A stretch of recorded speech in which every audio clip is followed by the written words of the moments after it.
Already వెనకబడి ఉన్నాము. కేంద్రీయ విద్యాలయంలో బొచ్చడు పైసలు ఉంటాయి కేంద్ర ప్రభుత్వంలో. ఈ బిచ్చగాడు రేవంత్ పోయి అడుక్కుంటా ఉంటాడు మోదీ గారి దగ్గర.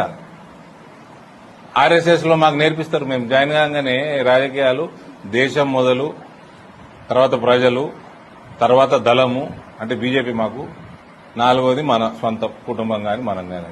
ఆ డైలాగులు కొడుతున్నాడు రేవంత్ ఎవరు ఇంప్రెస్ చేయనీకే. మోదీ గారిని ఎందుకు అత్తగానే ఇంప్రెస్ చేస్తున్నావు? రేపు వస్తావా? మెల్లగా ఇండైరెక్ట్ చెప్తున్నావా? సార్ అనిపోయారు కూడా మెరిసే జుడిజావా అని.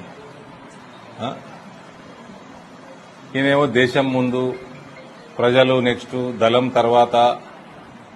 అంటే ఏంది? కాంగ్రెస్ మోసం చేస్తావా? మీ ఎమ్మెల్యే ఇక్కడ ఎమ్మెల్యే టీఆర్ఎస్ మోసం చేసినట్టు.